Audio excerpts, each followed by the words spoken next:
Everyone, आज हम लोग स्टार्ट करेंगे एक नया चैप्टर। जैसे कि आप लोग देख रहे हैं यहाँ पे लिखा हुआ है आर्टिकल। ठीक है, तो आर्टिकल किसे किसे कहा जाता है? A and the.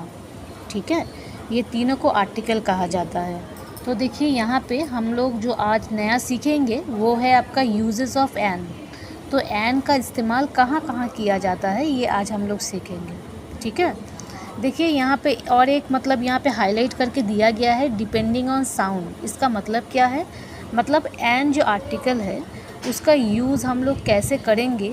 तो अगर और एक पार्ट में देखा जाए तो वो कुछ तरीके से डिपेंडिंग ऑन साउंड, मतलब साउंड के ऊपर डिपेंड करता है। इसका मतलब क्या है? तो चलिए हम लोग आज सीखते हैं। ठीक है, तो देखिए यहाँ पे लिखा हुआ है, पहला जो पॉइंट है हम लोगों का, if the first letter of any word start with vowel there we use N.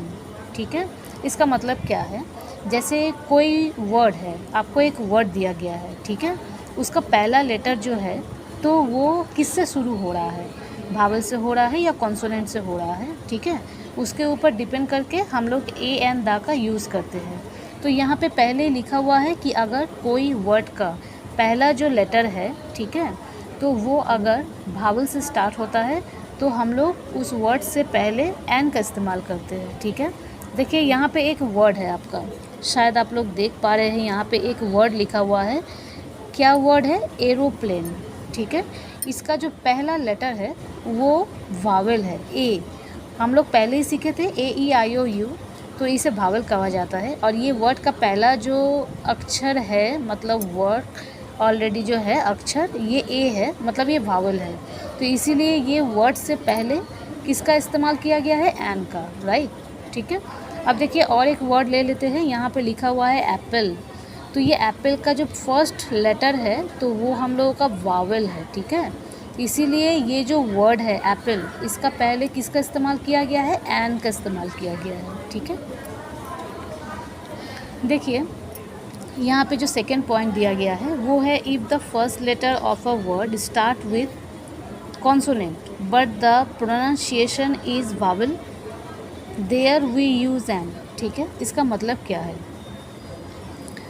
अगर कोई वर्ड का, ठीक है, अगर कोई वर्ड का पहला लेटर अगर कॉन्सोनेंट है, ठीक है, लेकिन उसका उच्चारण या प्रोनाउंसिएशन अगर वावल के जैसा आ रहा है, ठीक है, तो उसके पहले एन का इस्तेमाल किया जाएगा। इसका मतलब है ये जो वर्ड है, ठीक है, आप लोग देख सकते हैं ये एक वर्ड है। क्या वर्ड है? आवर। ठीक है, तो यहाँ पे जो पहला जो लेटर है ये मेरा कॉन्सोनेंट है। ठीक है, तो यहाँ पे ए का इस्तेमाल किया जा सकता था, लेकिन एच रहने के बावजूद, मतलब कॉन्सोनेंट होने के बावजूद भी यहाँ पे एन का इस्तेमाल किया गया है, क्योंकि ये जो मेरा वर्ड है आवर, ठीक है, यहाँ पे हावर हम लोग बोल सकते थे, लेकिन इसका जो एक्चुअल प्रोनाउंसिएशन है वो है आवर। तो ये जो ओ आ रहा है, ओ साउंड इज़ अ, आवर, तो अ जो है तो ये तो वावेल है ना, तो इसीलिए इसके पहले, ये वर्ड के पहले एन का इस्तेमाल किया गया है। ठीक है, उसी तरीके से देखिए यहाँ पे लिखा हुआ है एम ए, तो यहाँ पे एम से पहले किसका साउंड आ रहा है? ए का साउंड आ रहा है, एम। ठीक है, तो इसीलिए ये वर्ड के पहले किसका इस्तेमाल किया गया है? एन का इस्तेमाल किया गया है, राइट। ठीक है, तो हम लोग ये जो आर्टिकल है, ये आर्टिकल चैप्टर में हम लोग एक ही चीज़ सीख रहे हैं, जो एन का इस्तेमाल कहाँ किया जा रहा है। पहला बात है, देखिए कोई भी वर्ड का, ठीक है, कोई भी वर्ड का पहला अक्षर अगर वावेल हो, ठीक है, तो उसके पहले एन इस्तेमाल किया जाता है।